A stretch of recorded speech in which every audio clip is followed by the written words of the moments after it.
आज का हमारा लेक्चर शुरू होता है 25 जून 1975 में लगने वाली इमरजेंसी से।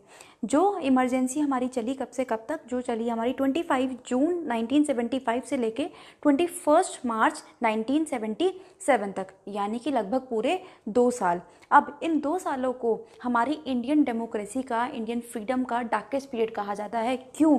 क्योंकि इस टाइम पे जितने भी हमारे पास फंडामेंटल राइट्स थे, यानी कि जो हमारे मौलिक अधिकार थे, लगभग वो सारे हमसे ले लिए गए थे और गवर्नमेंट के पास जो जितनी भी शक्तियाँ होती थी उस टाइम पे, उनका भरपूर इस्तेमाल करा गया और उन्हीं शक्तियों को यूज़ करते हुए हमारे कॉन्स्टिट्यूशन में बहुत सारे चेंजेस करे गए और उन्हीं एक मेजर चेंजेस के बारे में आज की वीडियो में हम लोग देखने वाले हैं। So friends, welcome back to Pragati Mantra classes. My name is Shivangi Agarwal and I am your mentor for upcoming title examinations.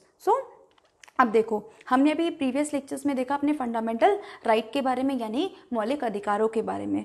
तो जैसे हमारे फंडामेंटल राइट्स होते हैं, उसी के कॉरस्पॉन्डिंग हमारे पास एक ड्यूटी भी होती है। लेकिन 1975 में हमारी गवर्नमेंट ने ये फील करा कि लोगों को अपनी ड्यूटीज़ का एहसास ही नहीं है, तो उनको अपनी इस ड्यूटी का एहसास दिलाने के लिए 1975 में ही एक कमेटी का गठन किया जाता है, सरदार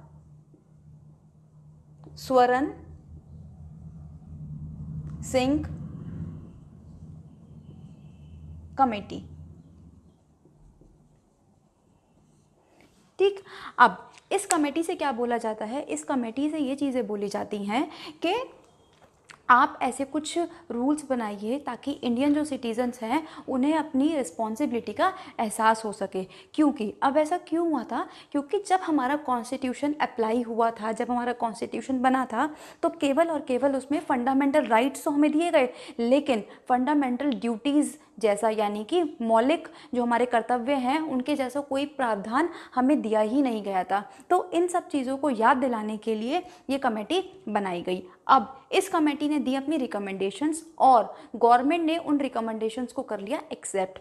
फिर क्या होता है इसके बाद?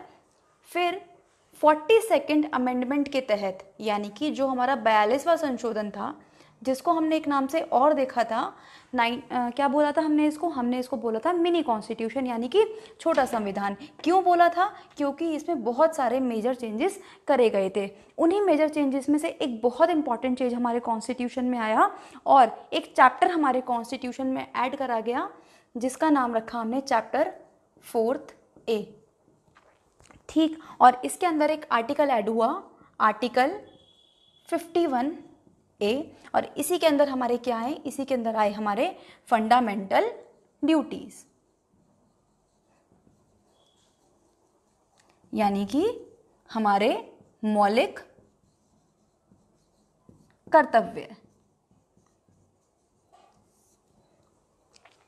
ठीक, अब देखिए, जब ये इस टाइम पे जब 42nd अमेंडमेंट हुआ हमारा 1976 में और हमारी फंडामेंटल ड्यूटीज़ बनी, तो उस टाइम पे हमारे पास जो फंडामेंटल ड्यूटीज़ थी वो थी 10, लेकिन इसमें एक ऐड करी गई। और ये कब ऐड हुई? यही हुई हमारी 86th अमेंडमेंट के अंतर्गत, यानी कि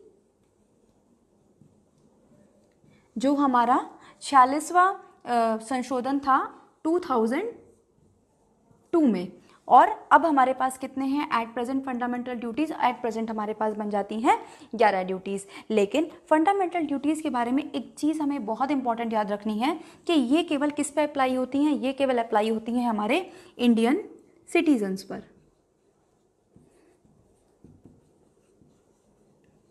यानी कि जो भारत में रहने वाले नागरिक हैं।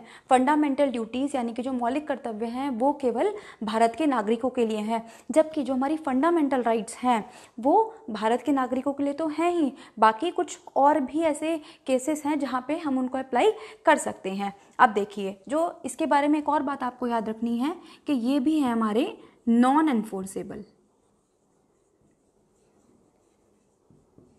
मतलब इसका मतलब क्या है कि कोई भी सिटीज़न बाध्य नहीं है इन मौलिक कर्तव्यों का पालन करने के लिए। केवल और केवल हम लोगों को एक तरह से बोला जाता है कि आपको ऐसा करना है या आपको ऐसा करना चाहिए, लेकिन अगर आप इनका पालन नहीं करेंगे तो ऐसा नहीं है कि आपको कोई घसीट के कोर्ट में लेके जाएगा।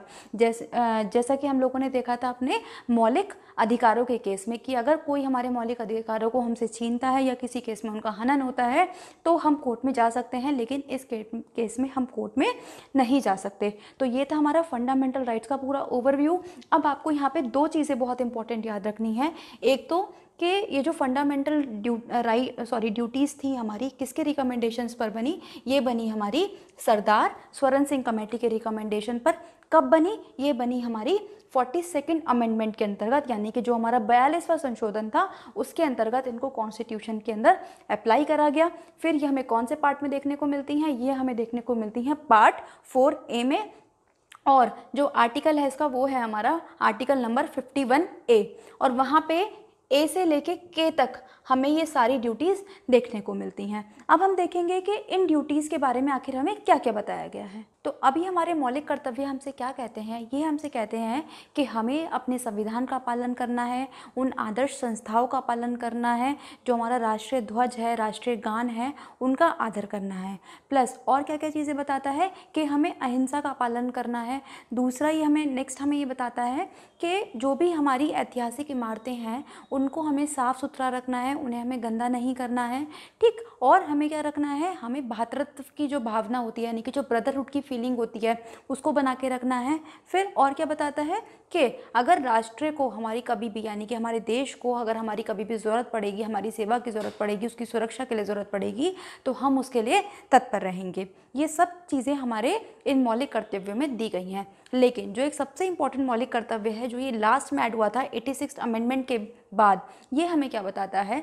ये है हमारा एजुकेशन से रिलेटेड। तो ये हमारे लिए बन जाता है सबसे इम्पॉर्टेंट।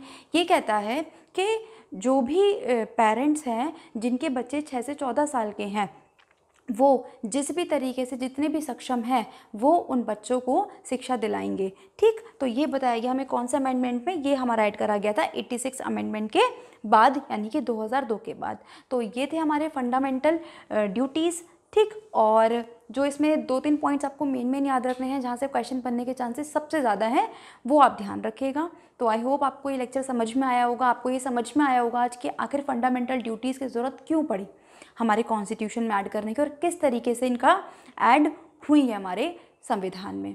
तो आई होप आपको ये लेक्चर पसंद आया होगा। तो पसंद आया तो उसको लाइक करना ना भूलें, अपने फ्रेंड्स के साथ ज़्यादा से ज़्यादा शेयर करना ना भूलें, और हमारे चैनल को सब्सक्राइब करना ना भूलें। और ऐसे ही पढ़ते रहिए students. All the very best.